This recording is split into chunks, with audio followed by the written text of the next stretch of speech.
السلام عليكم. في هذا الفيديو إن شاء الله سوف نقوم بتصحيح بعض التمارين في درس التنفس في أوساط مختلفة للسنة الأولى إعدادي مسلك فرنسي. نبدأ بالتمرين الأول. Donc la première question, complétez les phrases suivantes. يعني أتمم الجمل أو املأ الفراغات بما يناسب. Les êtres vivants qui prélèvent le dioxygène dans l'air ont une respiration appelée respiration 3 points. Donc نترجموا هذه الجملة. الكائنات الحية التي تأخذ الأكسجين من الوسط الهوائي لديها تنفس يسمى بالتنفس. Donc la réponse exacte, la respiration aérienne, يعني التنفس الهوائي. الكائنات الحية التي تأخذ الأكسجين من الوسط الهوائي نسمي هذا التنفس بالتنفس الهوائي. هذه الكائنات تتنفس في الوسط الهوائي. le milieu aérien, التنفس الهوائي, la respiration aérienne. De même, l'eau contient aussi de dioxygène sous forme dissoute qui peut être prélevé par les êtres vivants. Ces êtres vivants ont une respiration dite. نترجموا الجملة. الماء يحتوي على أكسجين مذاب، وتستطيع الكائنات الحية أن تأخذ هذا الأكسجين انطلاقا من هذا الوسط. هذه الكائنات الحية لديها تنفس يسمى donc une respiration aquatique يعني وسط المائي، يعني تتنفس في الوسط المائي. Donc la deuxième question, donc le tableau suivant montre les pourcentages de l'oxygène et du dioxyde de carbone et de l'azote dans l'air inspiré et expiré. Donc voici le tableau.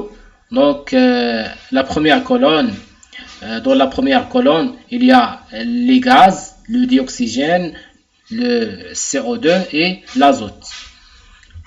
Dans la deuxième colonne, l'air inspiré, les pourcentages de l'air, des gaz dans l'air inspiré. Et dans la troisième colonne, il y a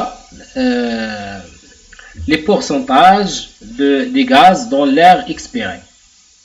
La première question, comparer les pourcentages de dioxygène entre l'air inspiré et l'air expiré. La deuxième question, comparer les pourcentages de dioxyde de carbone entre l'air inspiré et l'air expiré.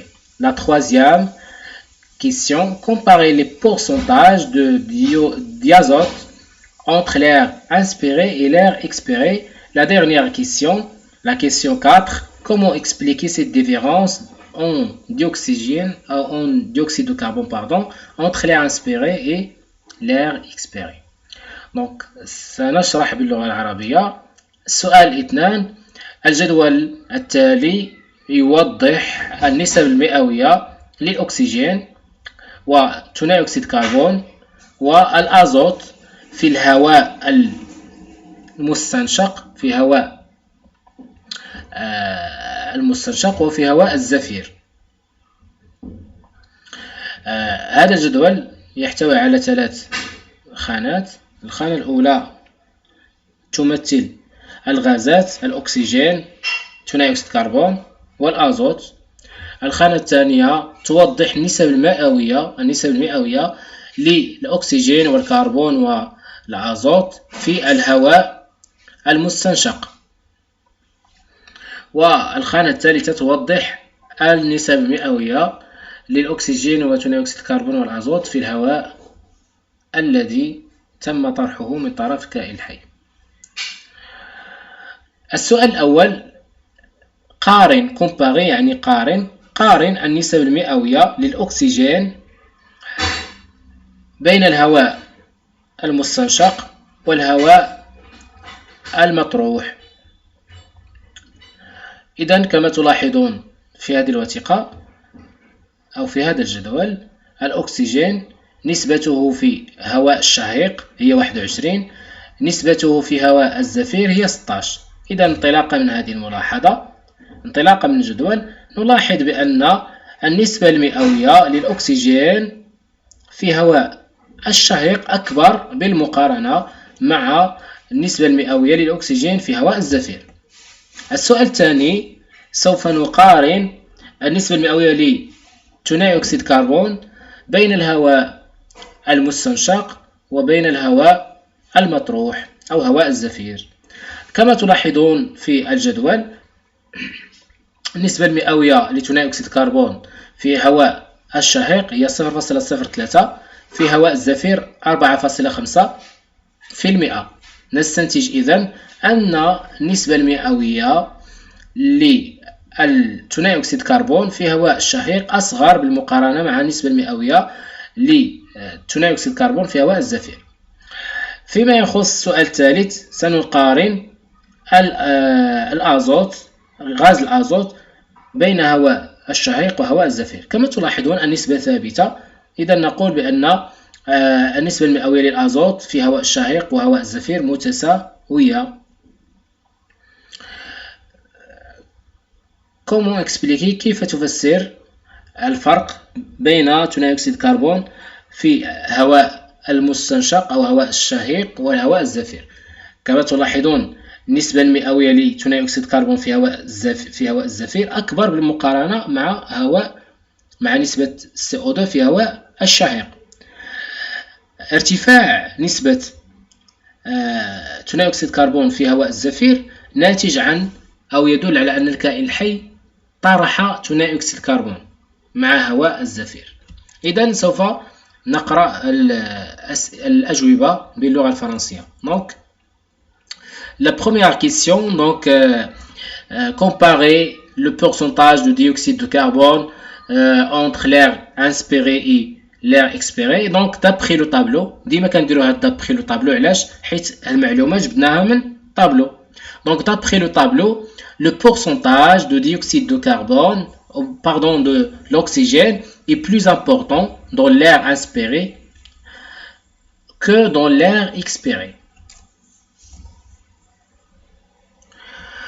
La deuxième question, on va comparer le CO2 entre l'air inspiré et l'air expiré. Donc, d'après le tableau, je remarque que le pourcentage de CO2 est plus important dans l'air expiré que dans l'air inspiré. La troisième question, d'après le tableau, je remarque que le pourcentage de diazote est le même dans l'air inspiré et l'air expiré. La dernière question, cette différence de CO2 entre l'air inspiré et l'air expiré s'explique par le fait que l'organisme, l'organisme ou bien l'être vivant a produit le dioxyde de carbone. Un autre exercice, donc compléter le document ci-dessous par les phrases ou bien les mots suivants. Donc la bouche, l'œil, nageoire, opercule, sectionné, branché. Indiqué par une flèche le sens de l'entrée et de la sortie de l'eau. N'oubliez pas de donner un titre à ton schéma. نفسروا هذا التمرين باللغة العربية. أتمم هذه الوثيقة أسفله بالكلمات التالية: la bouche الفم، l'œil العين، nageoire الزعانف، l'opercule sectionné، l'opercule هو غطاء الرأس الذي يغطي الغلاصم، les branchés الغلاصم. إذن كذلك سوف نعطي عنوان لهذه الخطاطة ومنحى أو اتجاه دخول الماء وخروج الماء. بطبيعة الحال الماء يدخل من فم السمكة ويخرج من الغلاصم. إذن l'œil العين، la bouche الفم، nageoire الزعانف، branché الغلاصم وهو العضو التنفسي عند الأسماك، opercule sectionné يعني غطاء الغلاصم الذي تم تقطيعه. عنوان هذه الوثيقة أو هذه الخطاطة: le trajet de l'eau lors de la respiration du poisson. يعني منحى أو اتجاه الماء عند تنفس السمكة. وبالأصفر تلاحظون اتجاه الماء يدخل عبر الفم ويخرج عبر الخياشيم أو الغلاصم. بطبيعة الحال الماء الذي يدخل عبر الفم يكون غنيا بالأكسجين والذي يخرج عبر الغلاصم يكون غني بالCO2. Donc l'air ou bien l'eau qui va entrer par la bouche du poisson, elle va être riche en oxygène par rapport ou bien la quantité d'oxygène dans l'air, dans l'eau qui va entrer par la bouche est plus important que l'oxygène dans l'air, dans l'eau qui va sortir par les bronchies. Et inversement pour le CO2.